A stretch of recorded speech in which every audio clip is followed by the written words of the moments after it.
அதற்கு முன்பாக இயேசு கிறிஸ்து பிரசங்கம் செய்கிறார், ஜனங்களுக்கு பிரசங்கம் செய்கிறார், அவர் ஊழியம் செய்கிறார் என்று வேதம் சொல்லுகிறது. சில உபதேசத்தை எல்லாம், பரலோகத்தை குறித்ததான உபதேசத்தை எல்லாம் அவர்களுக்கு சொல்லி முடித்த பின்பு, அவர்களை அனுப்பிவிட்ட பின்பு, அவர் தனித்து ஜெபம் பண்ணும்படி ஒரு மலையின் மேல் ஏறி தனித்து இருந்தார் என்று வேதம் சொல்லுகிறது. ஆமென்.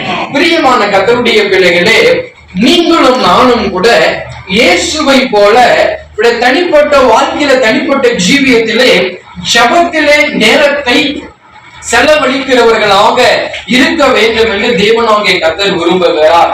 ஒரு மனுஷனை வாழ வேண்டும் என்றால் அவனுக்கு நிச்சயமாக ஜெபம் என்கின்றதான ஆகாரம் தேவைப்படுகிறதாக இருக்கிறது. கிறிஸ்தவர்களா இருக்கிற நீங்களும் நானும், இயேசுவை நம்பி வாழ்ந்து கொண்டிருக்கிற நீங்களும் நானும், இயேசுவை ஏற்றுக்கொண்டு அவருக்காய் வாழ்ந்து கொண்டிருக்கிற நீங்களும் நானும் எப்படிப்பட்டவர்களாக இருக்க வேண்டும் என்று தேவன் விரும்புகிறார் என்றால், ஜெபிக்கிறவர்களாக நாம் மாற வேண்டும். ஆமென் சொல்லலாம். ஜெபம் பரலோகத்தை திறக்கிற திறவுகோலாக இருக்கிறது.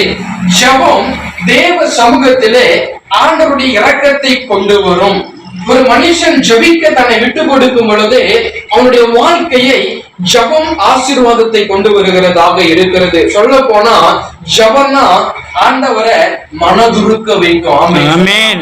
ஜெபிக்கிறவங்க தனிப்பட்ட வாழ்க்கையில, தனிப்பட்ட ஜீவியத்துல ஜெபிக்க தன்னை விட்டு கொடுக்கும் பொழுது, நேரம் கிடைக்கும் பொழுது, ஆண்டுடைய சமூகத்திலே காத்திருக்கும் பொழுது, நிச்சயமா சொல்றேன், ஜெபிக்கிறவங்க மேல ஒரு அபிஷேகம் எரிந்து கொண்டே இருக்கும். ஆமென் சொல்லலாம்.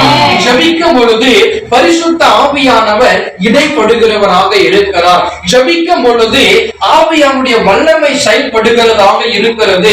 ஜெபிக்கும் பொழுது தேவன் சில தரிசனங்களை கொடுக்கிறவராக இருக்கிறார். ஜெபிக்கும் பொழுது அவருடைய பாதத்திலே காத்திருந்து ஜெபிக்கும் பொழுது அந்த ஜெபம் நம்மளை நிச்சயமாக ஆசீர்வதிக்கவே ஆசீர்வதிக்கும்.